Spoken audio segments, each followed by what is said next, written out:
Alors voilà les 5 méthodes que j'avais pas encore traitées et qui sont donc à la fois dans Python et dans Pandas. Alors en code, pourquoi je l'ai pas traité? Parce qu'en fait, je vais vous montrer ce que c'est. Vous pouvez juste en fait avec Encode, si vous avez une chaîne de caractères, donc là j'ai mis Esther, mais j'aurais pu mettre un exemple.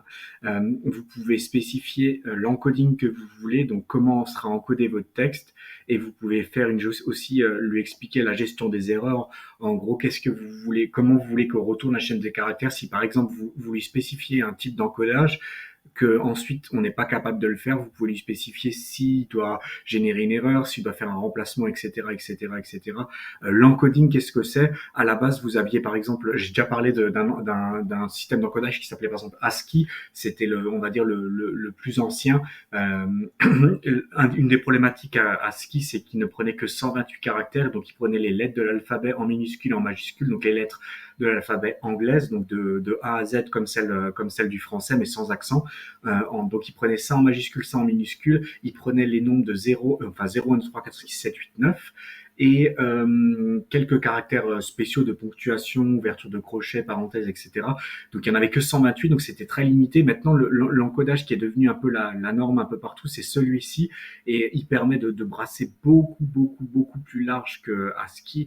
Donc en gros, si vous manipulez du texte standard, de base, Pandas va utiliser cet encoding et c'est suffisant pour vous. Donc c'est pour ça que j'en parle pas. Maintenant, si vous manipulez du texte spécifique qui ne rentre pas dans l'encodage UTF, vous allez le savoir parce que l'affichage va être soit il sera pas capable de l'afficher, soit vous allez avoir un affichage un peu spécial. Peut-être vous avez déjà eu le cas quand vous ouvrez des fichiers, je sais pas par exemple Excel où il l'affiche pas comme vous voulez. C'est un problème d'encodage. Donc je vais pas rentrer dans les détails parce que ça va dépendre de ce que vous manipulez. Je peux pas le savoir à l'avance, mais si en tout cas vous avez un problème d'encodage, sachez qu'il existe une méthode qui s'appelle point encode et vous pouvez lui spécifier l'encodage. Donc imaginons que je sais pas moi, vous manipulez une langue très spécifique asiatique, je ne sais pas une langue exotique qui est pas pris en compte par UTF, et ben probablement qu'il existe un système d'encodage pour ça et vous devrez le spécifier ici. Voilà donc pour encode.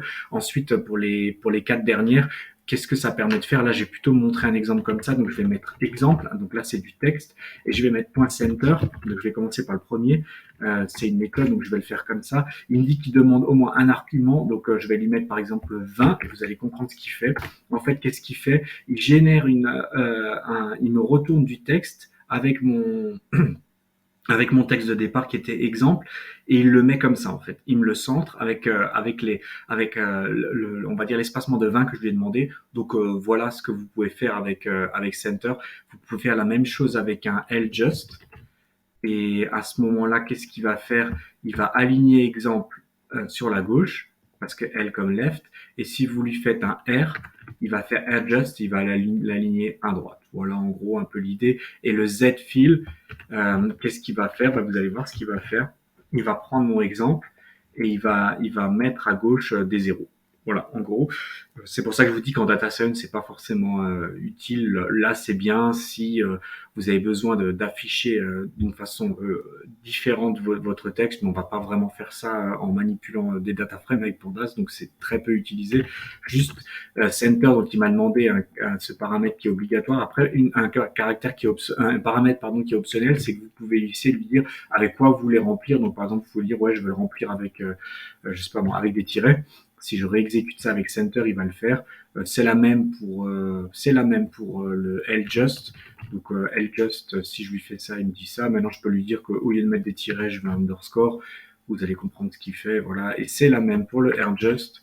Euh, si maintenant je lui dis que je veux le faire avec des étoiles, il me le fait avec des étoiles. Évidemment que ça, je peux pas le faire avec zfill, puisque zfill, il n'y a pas le paramétrage de remplissage, puisque le remplissage, c'est des zéros. Donc si je lui dis ça, il va pas comprendre.